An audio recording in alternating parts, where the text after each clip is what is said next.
of nest egg. And I'm talking about putting our trust and our faith in that one infinite presence. Putting our trust and our faith in that order and that good and that intelligence of the universe. And then, when we do that, letting go of our fear and our doubt and our fretting and our concern and our worry, and instead trusting in that one presence. Trusting that we live and move and have our beingness within that one, and that one lives in us all of the time. Because when we do that, what happens is then we draw more good to ourselves. Because life is a reflection of our consciousness and what we believe and what we think. And so I know that every single one of us in this room has things that we would like to do, things that we would like to experience. Perhaps for you, it's having a new job that would fit your personality, or that uses your own unique gifts and talents in a way that serves the world and in a way that is totally fulfilling to you in return. Or perhaps it's about having a romantic relationship, having someone in your life that loves you, having a relationship that is filled with love, that is nurturing and kind and supportive. Or perhaps it's about having enough money so that you can travel and so that you can go and explore new lands that you've never seen before. We all have something that we would like to experience and do. And in addition to that, we also have this need and this longing to know that our needs will be met and to live in peace and in ease around that. What happens, though, is we often get stuck if that thing that we want, that area of our lives, is not flowing. We feel stuck and we get stuck. Like maybe you aren't finding that new job, or your career path isn't becoming clear to you what that looks like, even though you're applying for jobs. Or perhaps that relationship just isn't seeming to show up for you, even though you're doing Match.com, and even though you're going on dates. Or maybe you don't have enough money yet saved for that vacation, and spring break is right around the corner, and that's when you wanted to go on vacation.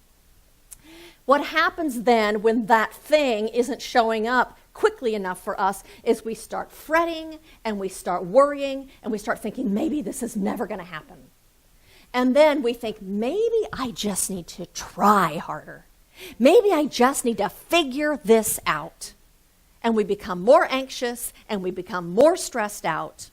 And the more we fret and the more we worry, the more we feel like we need to control what's going on around us. And then the tighter we become, the tighter our bodies become, and the tighter our breathing becomes, and the tighter our thinking becomes, because we're fretting about that thing and we can't figure it out. The reason that we start fretting and worrying like that is because we are solely and wholly looking through the eyes of our ego self. That limited part of ourself that thinks that we must rely on our own limited resources. We are looking through that lens that says we have to figure this out with our current knowledge. And that current knowledge is most often based on our past experiences and the conclusions we've drawn about those past experiences and the story we're telling ourselves because of that. It's relying on the part of ourselves that thinks we have to figure it out from that limited past experience and perspective. We have forgotten that we live in a spiritual universe. That one that Carol read about this morning. We have forgotten that we live in that omnipresence. We have forgotten that we live in this sea of opulent good. That this reservoir of infinite good is right at the center of our lives. We've forgotten that in those moments. And so, one of the great mystics was studying the different traditions of his people. And one of his friends jokingly said to him, "I will give you 1 gold coin if you can tell me where God lives." And the monk replied back to him, "I will give you 2 gold coins if you tell me where God does not live." We forget that. We forget that God is right at the center of our lives. And so what happens is then we get into the doubt and we get into the fear and we get into worry, and it blocks that flow of the good from coming into our lives. Because that worry and that doubt and that fear is unlike the truth with a capital T. So it's like oil and water. That water can't get into the oil can't get into the water, because they're two disparate things. We're unlike that presence of good when we are in worry and doubt and concern. So the good can't flow into our lives because we are blocking it. That's what Ernest Holmes, the founder of this philosophy, means when he says God can do for us only what God can do through us. We have to be like that which we are desiring in consciousness in order to allow it into our life. We have to be like that in our thinking and in our feeling to enable that to flow into our lives freely. And so sometimes when we are feeling stuck like that in our lives and that thing doesn't seem to be happening fast enough or quick enough, people that we know or friends of us will say things like, let go and let God. Or they'll say, trust the process. Or trust life. I had somebody ask me this week what I thought about the phrase, God doing for us what we cannot do for ourselves. I think those are all pretty much saying the same thing. And from a metaphysical perspective, what they're saying is we have to get out of our own way to let that which is greater come into our lives. Specifically, we have to get our doubt and our worry and our fear and our concern out of the way, our little thinking out of the way, so something greater can come flowing into our lives.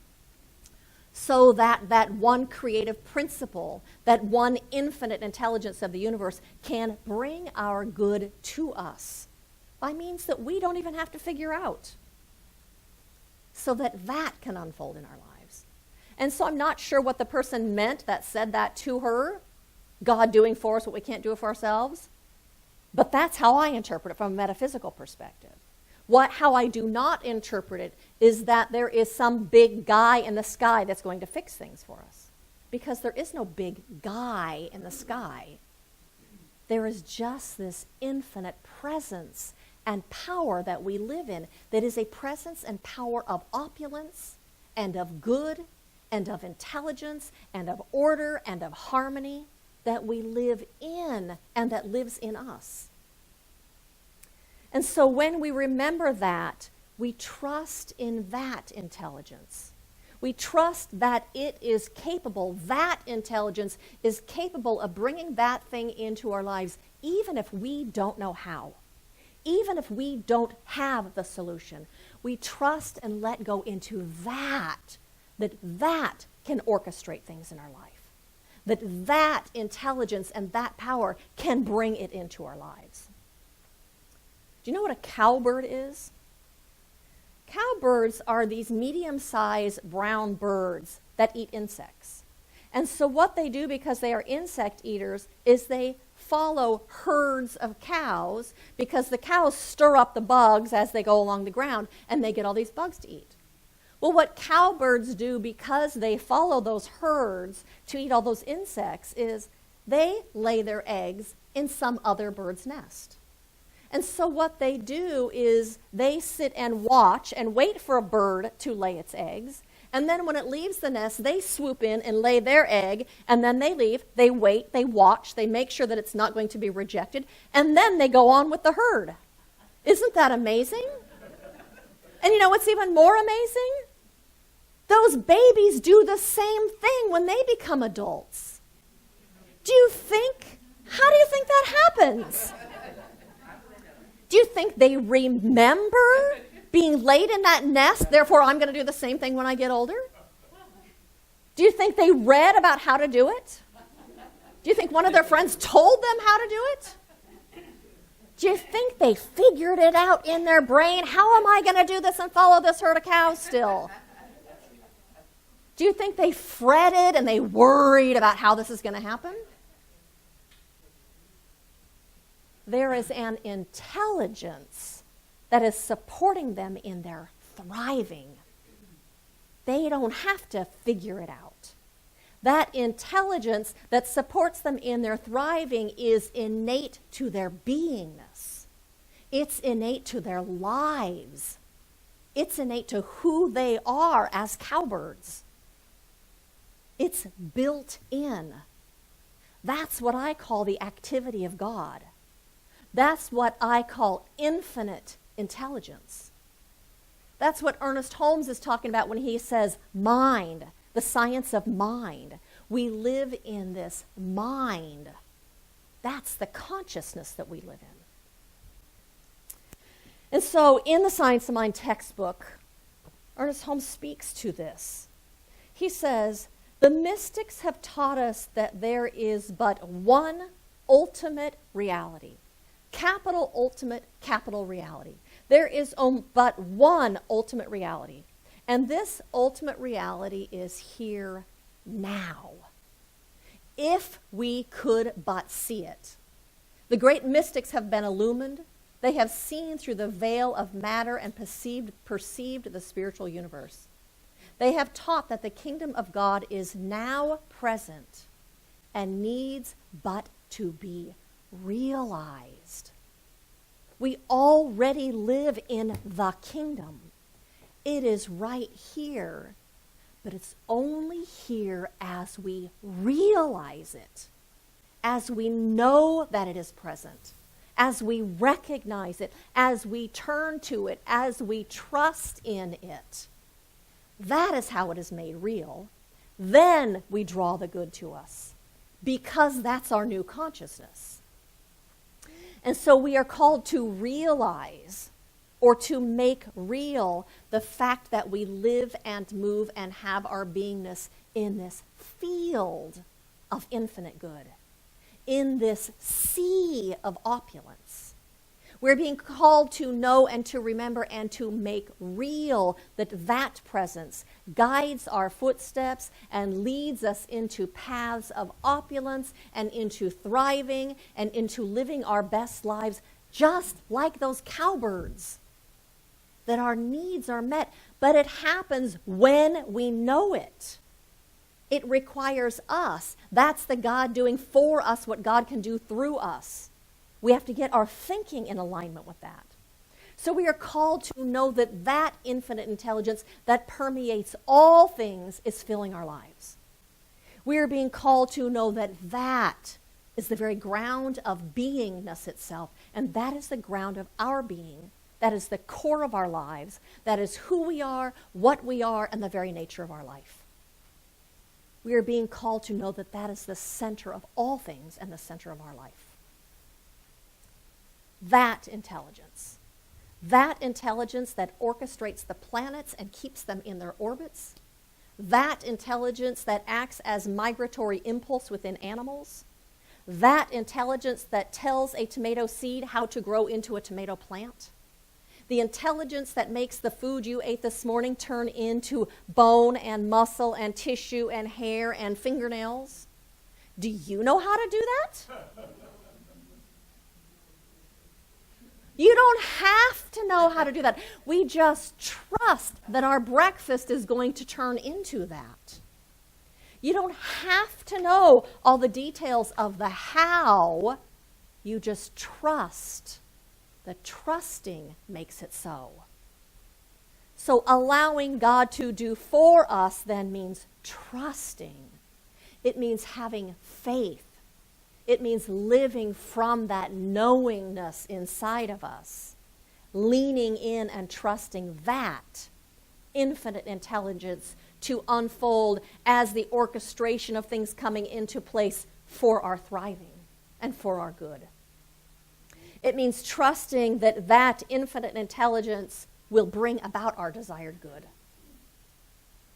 Trusting that the nature of God is to express as greater and greater good and in greater and greater ways. That's what we lean into when we find ourselves in fear. That's what we lean into when things aren't falling into place as quickly as they would like. That's the thing that creates the shift in consciousness. Your faith in that makes it so. Your faith in that activates the law. And so do you know who Harper Lee is? American author. Harper Lee says, I love this, it's not time to worry yet. What if we lived from there? It's not time to worry yet. No matter where you are, it's not time to worry yet. What if it was that simple? What if we lived in that attitude? What if we trusted in that it's not time to worry yet, and then we just trusted life? Trusted life to unfold as our greater good. What if we remember that it's not time to worry yet, and then we trusted, we had faith that there is a beneficent presence that fills this universe and wants nothing other than for us to thrive and be fulfilled and live a rich and satisfying life. That's what we came to planet Earth for, not to struggle and strain. So what if we knew that? What if that was our nest egg? And so my invitation to you is to trust in that, to put your faith and your attention and your energy there, this infinite presence that desires only for me to thrive. I'm going to lean into that and sit there and let go of my worry and let go of my struggle.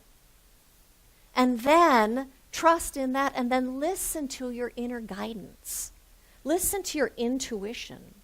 Listen to your heartfelt longings and desires. They're leading you into that life of greater good. That's the voice of the divine speaking to you, so there can be no other way.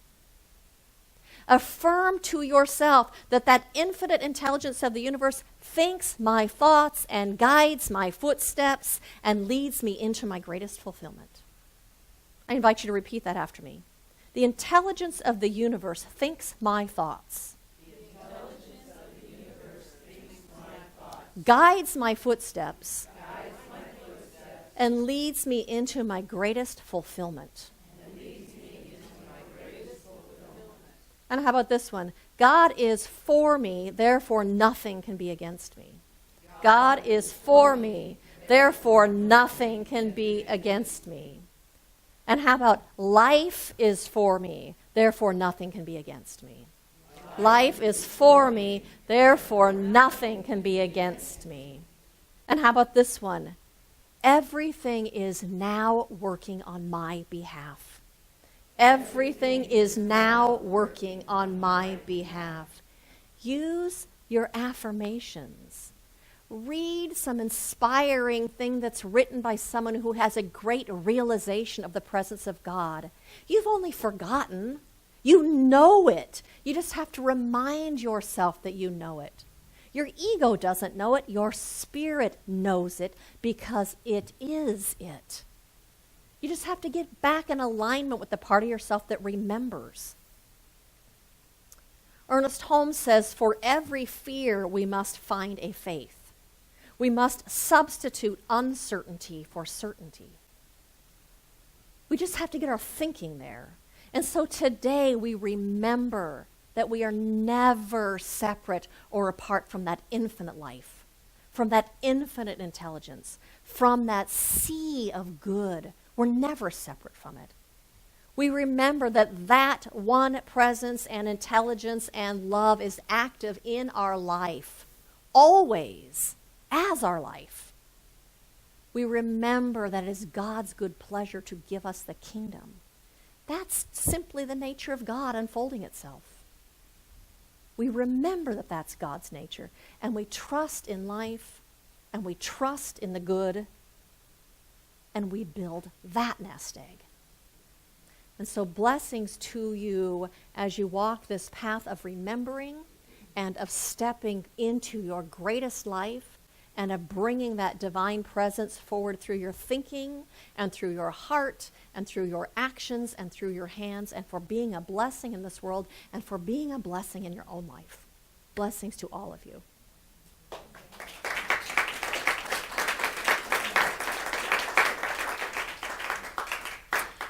And so I invite you to join me in an affirmative prayer. And so how good it is to just simply take our attention off of this material world and instead to turn to that omnipresence, to that one infinite presence and power of the good itself that is everywhere present. That one presence and power that permeates everything in this entire universe with its allness, with its fullness, with all that it is. All the good, all the love, all the peace, all the wholeness, all the intelligence that it is everywhere present. Every single point in space and every single point in our lives. That presence is present within our hearts and within our minds and within our bodies and within our homes, within our places of work. Everywhere we go, we walk in this presence and with this presence. And this presence fills us, for we are it in expression. We are emanations of that one, and our life is an emanation of that life of God. And so today we walk in this awareness of a oneness, knowing that we can never be separate.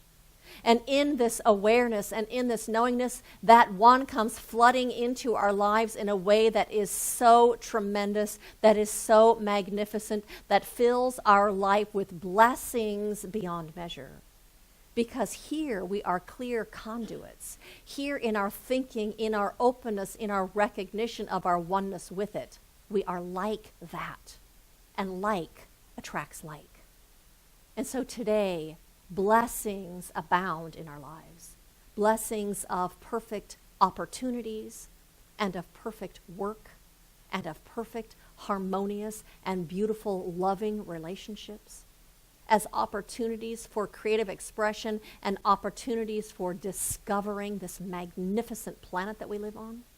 All of this is unfolding itself today in our lives. How good it is. And so we just celebrate this magnificence. We celebrate this good. We celebrate this life of the divine that is beauty itself. And so it is with a grateful heart that I release this prayer into that creative womb of the universe, knowing that it is already unfolding itself because we have stepped into the truth here today. And so it unfolds itself now and in the next moment and in the next moment. How good it is. And so I release this prayer and I say, thank you, God, and so it is.